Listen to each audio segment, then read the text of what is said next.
We invite grade 12 students that are interested in a career in law enforcement or criminal justice to come out and experience the day in the life of a police officer. I think it gives them an appreciation of the dynamics that encompass the role of a police officer. That it's not all driving cars fast and chasing after bad guys, but now they're dealing with resolving high-risk domestic situations, calming people down, and getting to the root of problems. So. My favorite part is being able to experience what cops go through and having an actual police officer train you and help you out through the scenarios. It's just a really great experience and it's super fun as well. I think it's been a real eye-opener for me because all that I really see is of the media, what the media portrays of police officers. This is more of the real life, what they actually do, and from a police officer's perspective. So I'm really enjoying this. I wanted to be a police officer for many years now, mostly just because it's a symbol of justice in our society, and I would very much so like to be a part of that. Our role throughout the day within the police academy is to initially meet the students in the morning, right? And develop a relationship and a close relationship as we go, and give them tips and advice as to what happens when we go to incidents as police officers and the way we deal with incidents as police officers. And the dynamic changes very, very quickly as we go from different scenarios throughout the day. You know, it's very important for us as police officers to reconnect and keep in contact with kids of this age, right? You know, they are the future for us. It's great that they come here, they expose themselves to different scenarios, and being able to help them and help them through and deliver information experiences to them, which will benefit them hopefully as they progress and to get into the recruiting system and hopefully achieve their goal of being a police officer. It's really awesome getting to know how they handle these situations and how they follow through with them as well. It's just really amazing what they do and how they impact everything in our society. My name is Lisa Stowe. I am a recreational cyclist and I'm a university instructor. I've always been a competitive person, a sports-minded person. I've played sports since I was a little kid. I was born with an amputation, so it was pretty easy for me to adjust. I've always played with able-bodied people growing up. And it wasn't until I was in my 30s that I actually got recruited to compete in cycling competitively. Just because I'm not competing doesn't mean I'm not active. I think for everyone, physical activity is really important. I think especially for amputees, it's important to be physically active if you are able. It provides, obviously, the health benefits. There's a community associated with it as well. A lot of new amputees experience isolation. They experience depression because their lives have considerably changed. We're hoping to make community a bigger part of our association in the coming future, and that means organizing recreational activities that are not highly competitive, that are accessible to everyone, such as coming out to a park like this and just throwing a ball around or kicking a ball around or riding your bike down.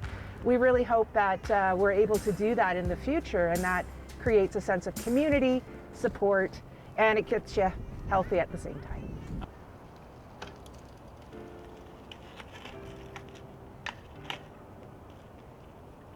Lisa is a very inspiring individual.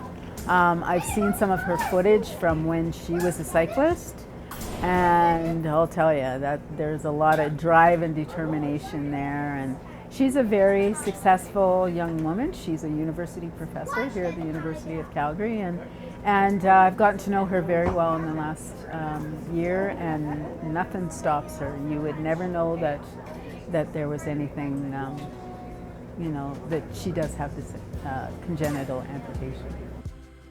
Amputation doesn't have to be the end of the life they used to know. if they were an athlete or even if they weren't an athlete. You can go on as an amputee and live a relatively normal life and a very successful and fruitful life with sport and recreation involved in that life.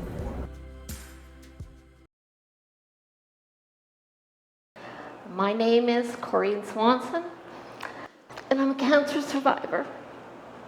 Woo-hoo. When I got diagnosed in December, and I had the surgery in March, there was a time between surgery and the radiation where I was starting to feel good, and I thought I have to do something for myself.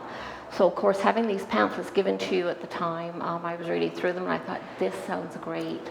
So of course I called and initiated it, and then I came for an assessment, and awesome. It is the best thing I ever did.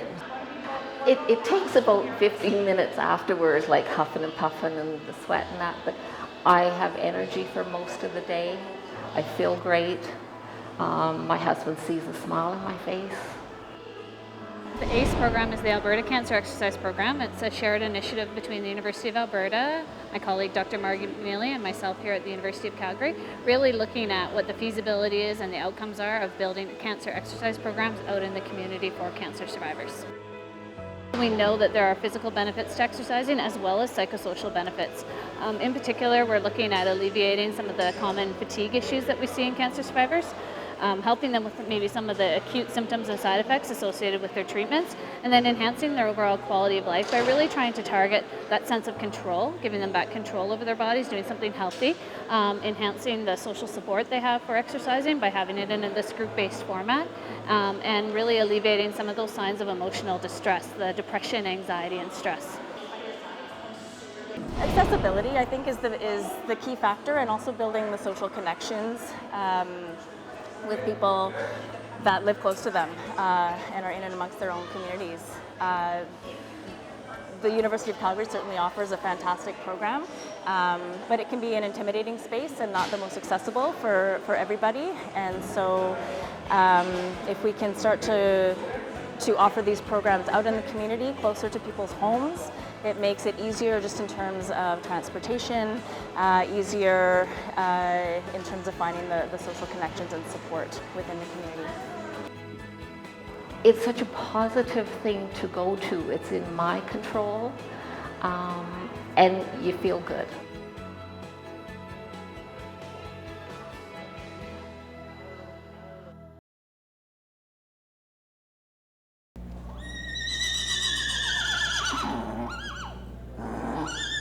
The miniature horses are a size breed. The maximum they can be is 34 inches at the withers. In order for a mature horse to have papers, they need to meet that requirement. We actually have a measuring part of the show at every show. Every horse at this show has to be measured to know that it's legitimately a miniature horse. The miniature horses, personality-wise, are very much like big horses. They're not like Shetland ponies. So dealing with the miniatures, for anyone that loves horses, loves miniatures more. We have the Canadian National Miniature Competition here, which judges horses at halter, at driving, at jumping, all sorts of things. It's been the Canadian National show drawing from BC, Alberta, Saskatchewan for the last 10 years. We're very proud to hand out beautiful trophies and awards to our Canadian Nationals and have that done at the Stampede. This one is Ramblin' Ranch Simply Irresistible. That's her full registered name. We call her Izzy, and I won her. I wrote an essay, and I got judged on my essay and it's through the YIP program in our club. And yeah, I won her last year, and I've been working with her throughout the year, and she's been doing really good. I've been ground driving her a lot, trying to break her to drive, and hopefully next year I'll be driving her in lots of classes. But right now I'm just trying to get her conditioned to the audience and being in the show ring. I would have liked to do better on the backing up. We practice it a bit, but it's a bit tough to do the L shape. But I think we did really good for her first show at least.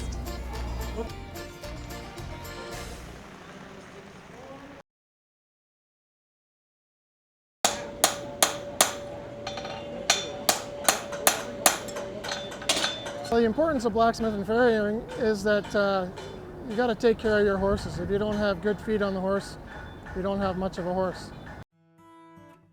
Teaching probably really got serious when my daughter started getting interested, and then we go to the shop and you know, for whatever I could teach her. I hope I taught her something, but that's probably when it started a couple years ago. Well, as a father, it's not the trade that I would have chosen for her, and it really doesn't matter to me that she's going to be a successful blacksmith or farrier. What's most important to me is that she's happy doing whatever she does. Well, I think what I bring to the trade is getting people to keep educating themselves, because you know, you might go to school for a year, but your education doesn't stop there.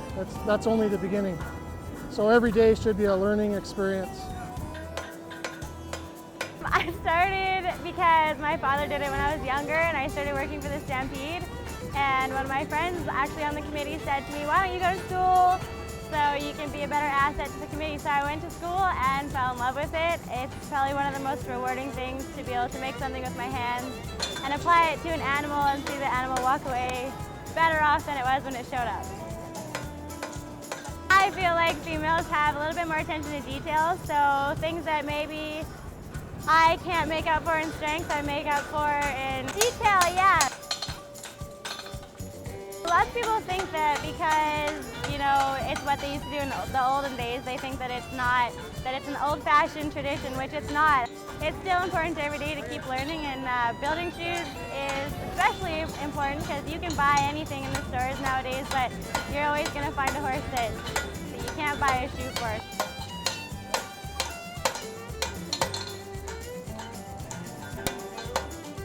My dad has taught me a huge portion of everything I know, and Dad doesn't actually shoe horses anymore, so I just keep learning and kind of, you know, bringing new things. But if ever I have a question or I'm unsure about something, he's always the first person I take it to.